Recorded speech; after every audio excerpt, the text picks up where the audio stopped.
Assalamualaikum warahmatullahi wabarakatuh. Halo sahabat sekalian, dimanapun Anda berada. Kali ini kita ingin men-share terkait bagaimana cara untuk membuat laporan keuangan di Arkas untuk BOS reguler 2025 ya. Jadi silakan sahabat sekalian yang mungkin saat ini ingin membuat laporan keuangan untuk BOS reguler 2025 di Arkas, simak video kali ini sampai selesai. Baik, kita mulai saja sharing kita kali ini. Untuk langkah pertama, silakan buka aplikasi Arkasnya masing-masing. Usahakan gunakan versi terbaru. Kalau misalkan masih menggunakan versi lama, silakan perbarui dulu aplikasinya di sini ya. Dan di sini kita menggunakan Arkas versi 4.2.8. Kemudian langkah selanjutnya, setelah terbuka aplikasi ini, masuk ke bagian penganggaran. Di sini kita akan mendownload terlebih dahulu data yang akan kita laporkan ya, keuangannya apa aja, rinciannya. Kita masuk ke bagian penganggaran, kemudian pilih di sini RKAS BOS reguler 2025 dan pilih di bagian cetak. Kemudian di sini dikarenakan kita akan melaporkan laporan bulanan, jadi kita akan pilih rincian kertas kerjanya itu yang bulanan.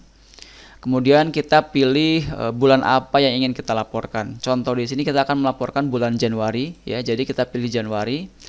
Kemudian di sini kita pilih print.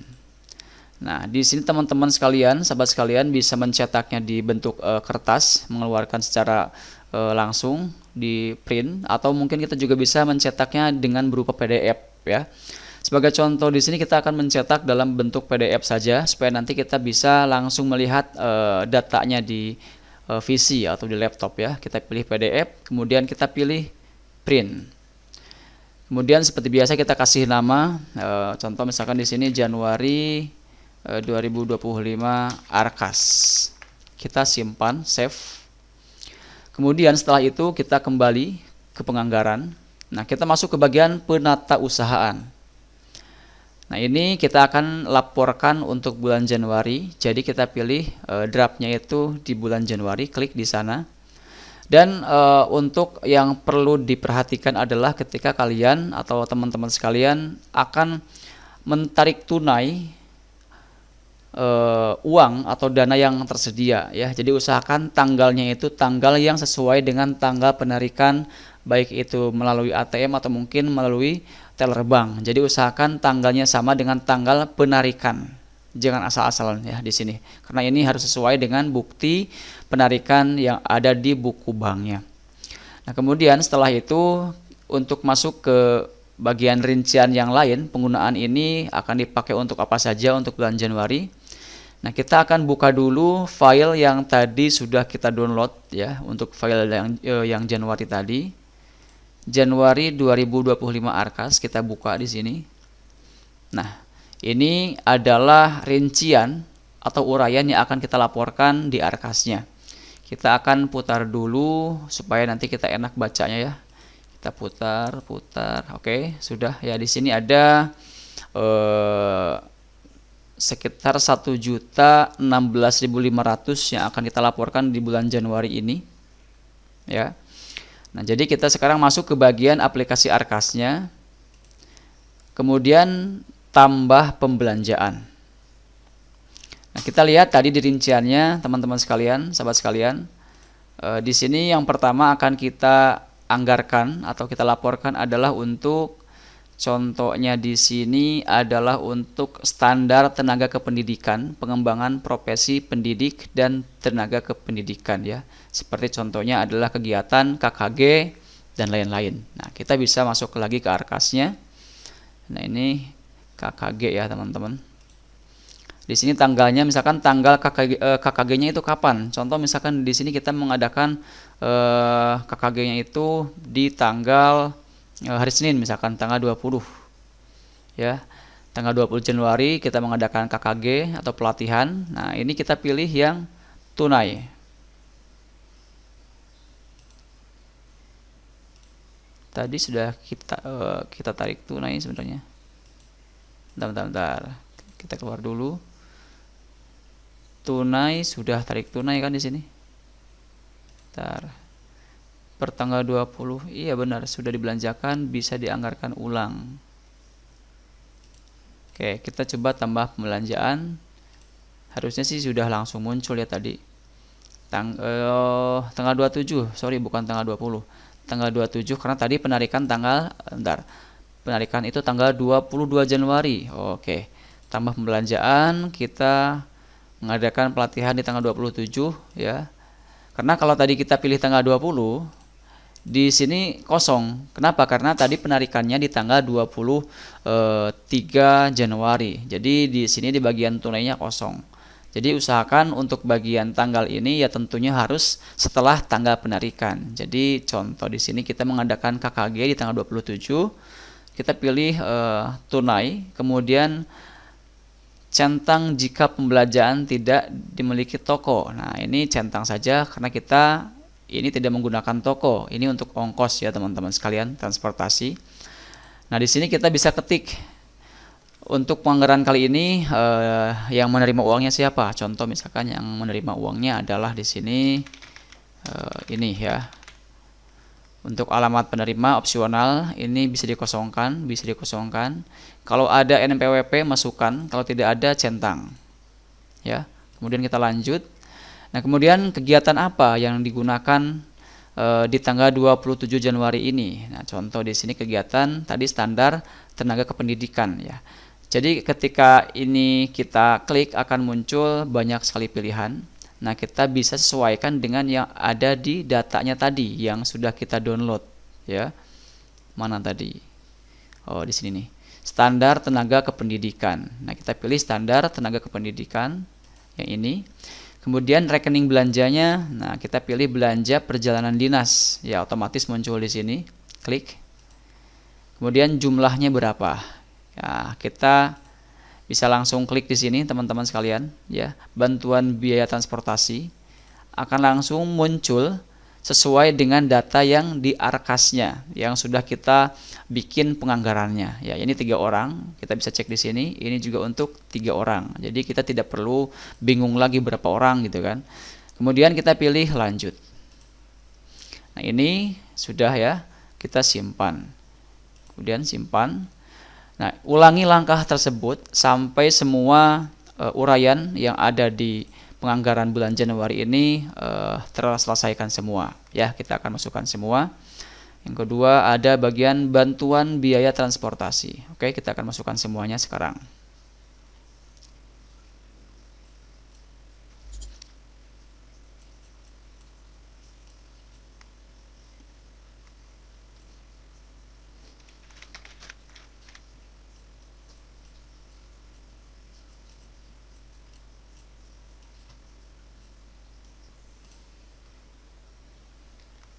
Oke, nah kalau misalkan sahabat sekalian menemukan sebuah tampilan seperti ini, contoh ini dikarenakan yang kita input ini adalah untuk kaitannya dengan makanan, pasti akan muncul yang namanya PPh ya, PPh 23 sebesar 4%. Nah, di sini kalau tidak ingin ada pajak ya untuk makanan ini, nah kita bisa hapus di sini. Jadi ini sesuai dengan yang kita laporkan yang ada di datanya. Nah, ini Rp105.000 ya. Rp105.000. Ini juga sama, kita simpan. Mungkin ada pertanyaan apakah boleh itu dihilangkan untuk pajaknya. Nah, di sini kita sudah berkoordinasi juga dengan pihak untuk di kecamatan kalau di tempat kita, dan mereka bilang itu bisa dihapus di bagian laporan supaya tidak ada pajak. Seperti itu ya.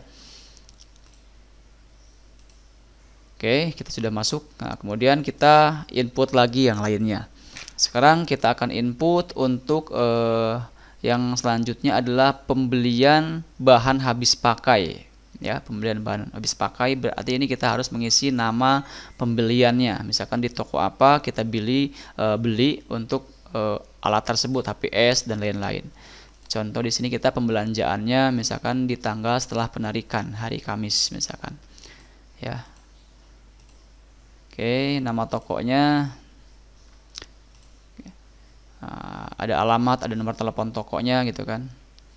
Kemudian lanjut, pembelanjaannya akan otomatis yang muncul adalah yang sesuai dengan yang tadi di bagian detail transaksi.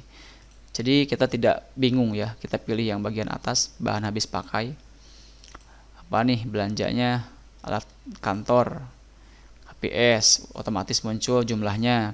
Jadi kita tinggal centang-centang saja di sini. Tinta printer ya. Kemudian kita lanjut. Nah, ini sudah ya 281.000, kita samakan di sini 200. Sebentar, mana tadi? 280, ini berapa nih? 241. Oh, totalnya 300. Oh, masih ada yang lainnya, sebentar. Karena di sini ada tadi baru kita belinya itu untuk bagian kertas HPS sama tinta printer Epson ya, belum refillnya. Oke, kita akan masuk kembali ke bagian ini. Ntar kita back, apakah masih ada yang ketinggalan? Nggak ada ya. Kita simpan, ya simpan. Ini totalnya 281.000. Sebentar, ini tadi berapa?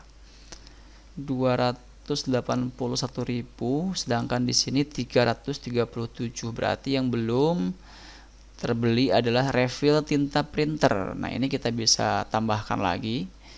Poinnya sama, masih di bagian pembelian bahan habis pakai. Jadi kita masukkan di tanggal yang sama juga ya. Kita masukkan tanggal 23, pilihnya ini, kemudian nama tokonya juga tentu sama dengan yang tadi. Kita lanjut. Ini pembelian bahan habis pakai. Nah, belanja alat kantor, refill tinta printer. Oke, lanjut. 56.000, simpan. Nah, sudah masuk ya. Kemudian selanjutnya kita akan laporkan untuk pembiayaan langganan daya ya, seperti misalkan listrik ya kan, paket data atau internet. Jadi kita pilih bagian pembiayaan langganan daya dan jasa. Ini kita isi juga tambah pembelanjaan. Kemudian di sini pilih tanggalnya, misalkan kita belinya itu di hari Senin misalkan ya. Biasanya awal minggu ya, hari pertama sekolah hari Senin biasanya. Pilih, kemudian namanya. Nah, ini kalau kita berhubung dengan kita bayar listrik dan lain-lain, nah ini tergantung nih. Kalau ada mungkin dari teman-teman sekalian bayarnya itu di perorangan, kan suka ada ya. Nah, pilih centang jika pembayaran tidak di toko. Nah, kita pilih masukkan nama ininya. Nah, dikarenakan kita suka menggunakan atau membayar langsung ada sih orang di sini ya, tetangga yang suka menyediakan jasa, kita masukkan namanya. Kita centang, jadi tidak harus di toko. Lanjut. Nah, ini bayar listrik ya. Belanja tagihan listrik otomatis muncul. Kita centang ini 1 bulan sesuai dengan yang sudah kita inputkan di bagian penganggaran 25.500 ya. Nah, ini sama ya, 25.500. Kita lanjut. Ini udah sama ya. Kita simpan lagi, tambah lagi pembelanjaan. Sekarang kita akan bayar internet nih, laporan ya kan. Misalkan kita bayarnya suka di akhir bulan, tanggal 30 contoh nih. Kita bayarnya. Nah, ini dikarenakan kita menggunakan jasa perorangan untuk wifi-nya. Nah, kita kita centang di bagian ini, bukan di toko ya. Kita masukkan nama orangnya.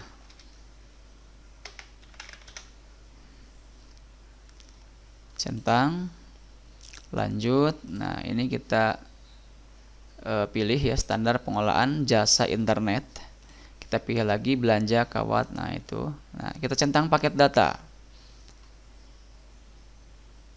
Sebentar, kita sepertinya ini bukan di sini, tapi kita beli di yang tadi ya, sama dengan yang pembayaran listrik juga untuk paket datanya. Oke, sudah. Lanjut. Oke, selanjutnya kita akan laporkan untuk apa nih, paket data sudah 99.000. Nah, kita masuk ke bagian pembayaran honor. Nah, ini biasanya yang paling besar biasanya, tergantung dari berapa nominal bayaran per bulan untuk tiap gurunya. Berarti kita masuk ke bagian honor ya. Tambah pembelanjaan lagi, kita misalkan di tanggal 30 untuk honornya.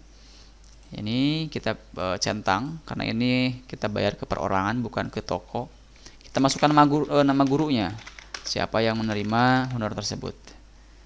Centang. Nah, ini klik, ini juga tinggal klik.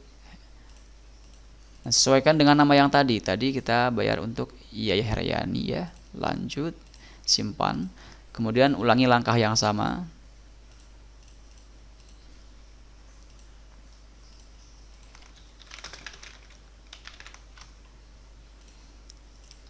Oke, lanjut, ini klik lagi, klik terus, centang lagi sesuai dengan nama yang tadi.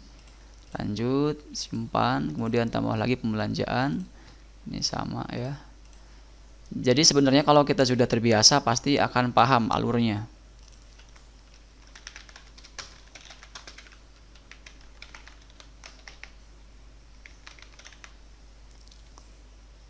Kita centang lagi, lanjut, klik, centang lagi, dan simpan ya. Nah, sekarang kita sudah membelanjakan sebesar 1.016.500. Apakah ini sama? Kita coba cek di bagian yang sudah kita cetak tadi ya. 1.016.500, 1.016.500 berarti sudah selesai kita laporkan untuk bulan Januari. Nah, baru setelah kita melaporkan semua di sini, kita masuk ke bagian tutup buku. Lanjut. Nah, kita masukkan 0. Di sini juga sama 0 ya. Simpan buku. Oke, kembali ke penatausahaan, kita cek status terbaru. Nah, ini sudah selesai. Jadi untuk pembuatan laporan di Arkas itu tidak begitu sulit ya, sahabat sekalian. Tinggal mengikuti data yang sudah kita download di bagian penganggaran tadi, masukkan di bagian penatausahaan, ikuti sesuai data yang ada di uraian ini, ya, nominal dan rinciannya. Kemudian tutup buku, selesai. Baik, mungkin itu saja yang bisa kita sampaikan dalam video kita kali ini. Semoga ada manfaatnya, dan kalau ada pertanyaan silahkan bisa bertanya pada kolom komentar yang tersedia di video ini. Wassalamualaikum warahmatullahi wabarakatuh.